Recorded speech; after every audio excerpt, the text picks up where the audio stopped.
Bonjour tout le monde, bienvenue sur cette vidéo. Aujourd'hui on va parler du sujet qui fâche Hugo Ekitike. Hugo Ekitike, vous avez sûrement dû le remarquer, c'est un joueur qui a d'énormes difficultés au Paris Saint-Germain. Il n'a pas encore réalisé un seul match vraiment à très haut niveau et les 14 apparitions qu'il a faites sous le maillot du club de la capitale ont laissé un goût très bizarre à la plupart des supporters et la plupart des supporters lui tombent pas mal dessus pour ses performances. On va donc expliquer en plusieurs points pourquoi Hugo Ekitike n'y arrive pas au PSG. Premier point, la jeunesse et la maturité. Hugo Ekitike, il faut savoir qu'il arrive de Reims, il avait fait une saison extraordinaire avec eux avec 28 matchs pour un peu plus d'une dizaine de buts et c'était véritablement l'élément clé de son équipe. Mais le fait est que jouer à Reims n'a pas la même pression que jouer au PSG. Le club de Reims l'a encadré, l'a aidé, l'a soutenu, mais le PSG n'a clairement pas le temps de le faire. Le PSG attend des joueurs qu'ils soient extrêmement performants, extrêmement rapidement.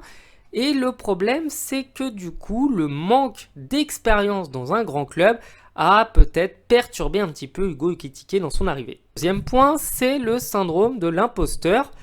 On peut le ressentir dans le monde du travail et le football étant un travail comme les autres, peut-être qu'Hugo Ekitike ne se sent pas du tout en confiance au PSG, il a peut-être l'impression d'arriver dans un club alors qu'il ne mérite pas de porter ce maillot-là. Et c'est notamment Guillaume O'Haraud qui en avait parlé, lui qui était arrivé de Ligue 2 pour prendre la relève de Pedro Miguel Paoletta, avait expliqué qu'au début de sa carrière à Paris, il se sentait un petit peu comme un usurpateur. Il estimait qu'il ne méritait pas cette place et il a passé une première saison pourtant très bonne, bien que lui ne se sentait pas vraiment en jambes. La troisième chose, le manque de temps de jeu. En effet, Hugo Ekitike n'a fait que 4 matchs comme titulaire, il a fait un peu plus d'une dizaine d'apparitions en tout, mais les apparitions qu'il fait sont surtout des bouts de match par-ci par-là, dans des matchs qui n'avaient pas vraiment d'enjeu.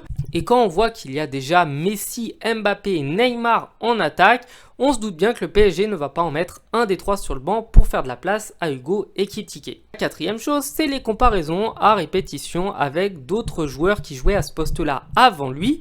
Il faut penser notamment à Icardi qui avait fait 6 premiers mois extraordinaires, mais surtout à Cavani qui avait mis plus de 200 buts avec le PSG. Concernant les deux que j'ai cités, il faut savoir qu'ils étaient arrivés tous les deux avec énormément d'expérience, avec un sacré bagage derrière eux, et que lors de leur arrivée, ils étaient déjà considérés comme des grands attaquants de pointe. Sauf qu'Hugo Ekitike n'est pas considéré comme tel, il est considéré seulement comme un espoir, et la plupart des joueurs espoirs doivent justement avoir beaucoup de temps de jeu pour prendre de l'expérience. La cinquième chose, c'est que le PSG s'est probablement beaucoup trop précipité pour le faire jouer. Je pense qu'ils auraient eu tout à gagner à l'acheter puis à le prêter à Reims plutôt que de se le faire prêter pour l'acheter ensuite. Je pense que le PSG a fait les choses à l'envers et ce n'est pas lui rendre service que de l'envoyer dans un championnat qu'il connaît certes, mais pas avec cet effectif-là. Enfin, la dernière chose, le dernier point, c'est peut-être tout simplement qu'il n'est pas au niveau. Hugo Ekitike, j'ai pas le souvenir d'avoir vu un seul très bon match de lui. C'est un joueur qui a probablement des qualités, mais quand on voit ce que d'autres joueurs de 20, 21 ans sont capables de faire, je pense sincèrement qu'Hugo Ekitike était peut-être le mauvais recrutement du PSG. Évidemment, avant de conclure cette vidéo, on lui souhaite de réussir à inverser la tendance, à se sentir beaucoup mieux avec ses jambes et beaucoup mieux dans son club.